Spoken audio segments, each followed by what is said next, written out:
planning permission. Planning permission. That thing where when you buy a house that you own, and you own the freehold, that you still have to get approval to do what you want with your own home. I get it to an extent, but it is really annoying. Really annoying me. Why? So, here's the lowdown.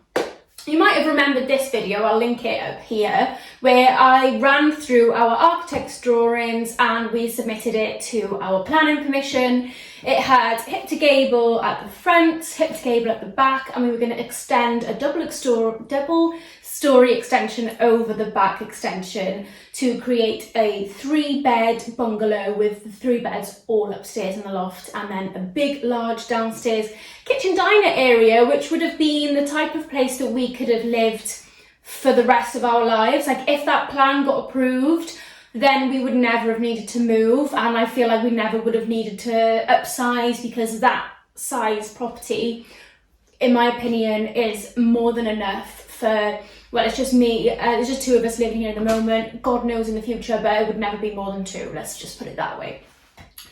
So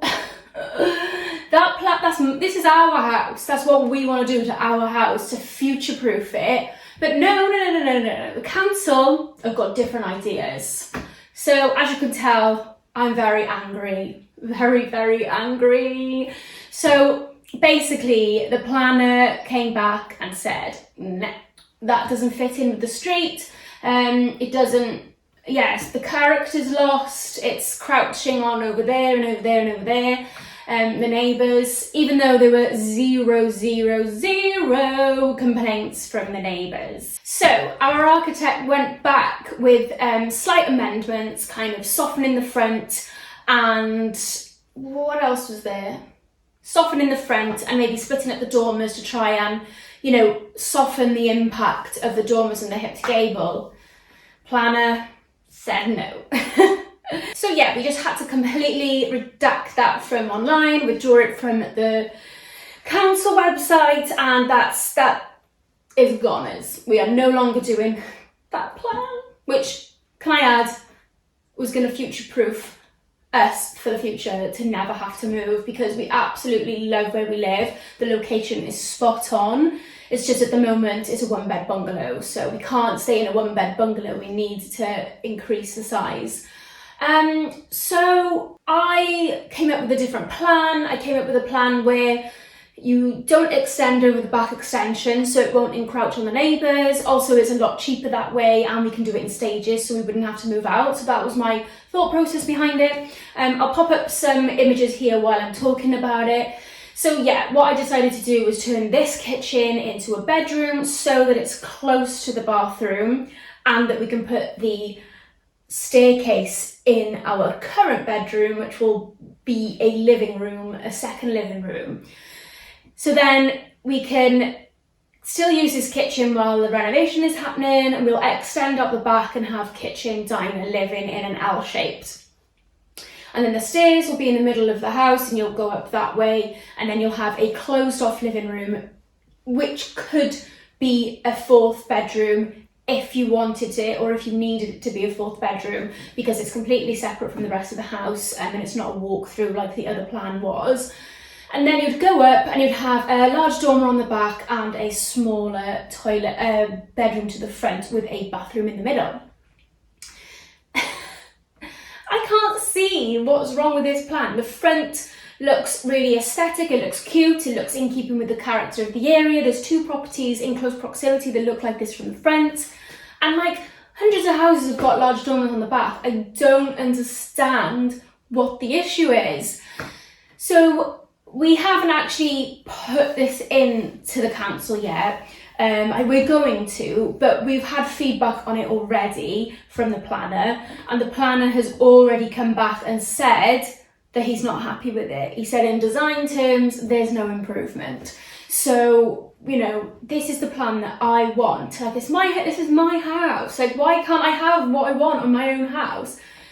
So, like, he wants an even smaller plan, I guess, than what we've done already. So our architect has drawn up another one, which is kind of like a backup. So if he says no to the one that I really want, which gives us a nice master bedroom, then he's popped up this plan, which I'll show here as well. So this one is pretty identical. It's just instead of having a dormer on the back, we've got another hip to gable at the back, which I'm not even sure if the planner's going to like that, because he didn't like the last hip to gable at the back either.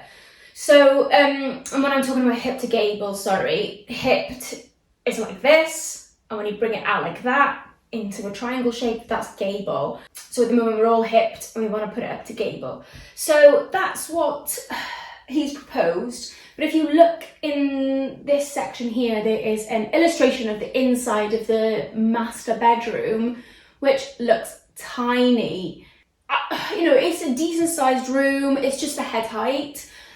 Do we want to be living in a small head-heighted room for the rest of our lives? Probably not. The front bedroom is a weird shape, so if that's classed as the master, then it's not that great.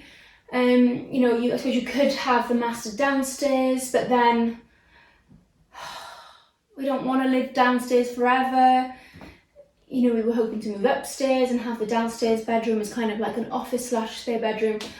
I don't know, we're just feeling so deflated at the moment, because we just feel like no matter what plan we put in, the planners don't like it. So that is our update at the moment. It has been something like 5 months now since we first put our application in, and now that we've withdrawn our first application, the next application is classed as a brand new application. So it could be another 5 months before that one even gets approved, and there's a lot of back and forth going on. So it honestly feels like we're never going to get this bungalow renovated.